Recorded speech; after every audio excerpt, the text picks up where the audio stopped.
அவங்களுக்குள்ள எந்த விதமான அன்ரிசால்வ்டு எமோஷன்ஸும் இல்லாமல் அந்த ட்ராமா இந்த மாதிரி விஷயங்கள்லாம் ப்ரொஃபஷனல் ஹெல்ப் போய் அது எல்லாத்தையும் அவங்க சரி பண்ணிவிட்டு ரொம்ப சரியான ஒரு சிக்மாவை வந்து அவங்க இருந்திருப்பாங்க.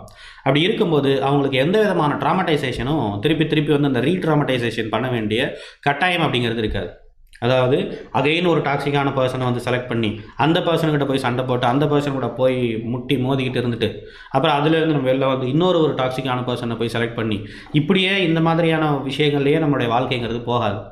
ஏன்னா அவங்க வந்து அவங்களுடைய எமோஷன்ஸ் என்ன, அந்த அன்ரிசால்வ்டு எமோஷன்ஸ் என்ன, அதை சரி பண்ணுறதுக்கு ப்ரொஃபஷனல் ஹெல்ப் எல்லாத்தையும் எடுத்துகிட்டு அவங்க அதுலேருந்து வெளில வந்துட்டாங்க.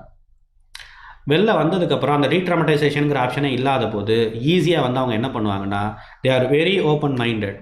வாழ்க்கை எப்படி அவர்களை அழைச்சிட்டு போகுதோ, வாழ்க்கை என்றைக்கு நல்லா தான் அழைச்சிட்டு போகும். நம்ம எமோஷன் தான் போட்டு அந்த வாழ்க்கைக்குள்ளே நம்மளை போட்டு ஒன்றுலாம் பண்ணிக்கும் இல்லையா? ஸோ வாழ்க்கை அதனுடைய பாதை அதனுடைய பாதை என்றைக்குமே ஏறுமுகமாக தான் இருக்கும். விச் மீன்ஸ் ஏற்றமாக தான் இருக்கும். அது அழகாக எங்கே அழைச்சிட்டு போகுது